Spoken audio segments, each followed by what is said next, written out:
నిన్న జరిగినటువంటి సంఘటన చాలా బాధాకరం. ఏదైతే పహల్గాంలో మీరు చూసినప్పుడు టెర్రరిస్టులు అటాక్ చేసి 25 మంది చంపేశారు. అంటే దీన్ని బట్టి చూస్తే దేశం సుస్థిరంగా ముందుకు పోతా ఉన్నప్పుడు అస్థిర పరిస్థితులు తీసుకురావాలని ప్రయత్నం చేస్తున్నారు.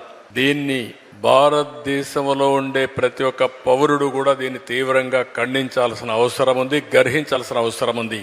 నిన్ననే నేను ఎవరైతే చంద్రమౌళి డెడ్ బాడీని తీసుకొస్తే నేను వెళ్ళి రిసీవ్ చేసుకున్నాను.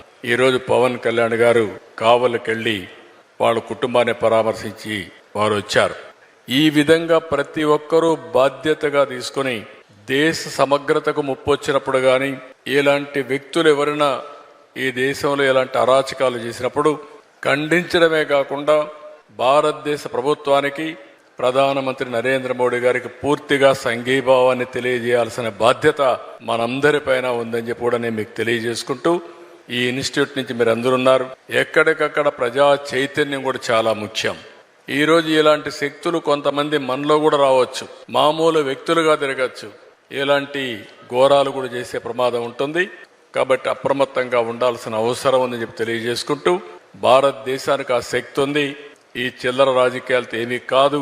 అందుకే నిన్న కేంద్రం చాలా స్పష్టంగా చెప్పారు, ఏదైతే ఇలాంటి సంఘటన చేసిన వారిని ప్రపంచమే ఆశ్చర్యపోయే విధంగా ట్రీట్ చేస్తామని చాలా గట్టిగా చెప్పారు. అది భారతదేశం యొక్క శక్తి అని చెప్పి కూడా నేను మీకు తెలియజేస్తున్నా. కాబట్టి మనందరిలో కూడా ఆ చైతన్యం రావాలి, ఆ బాధ్యత ఉండాలని మరొక్కసారి కోరుకుంటూ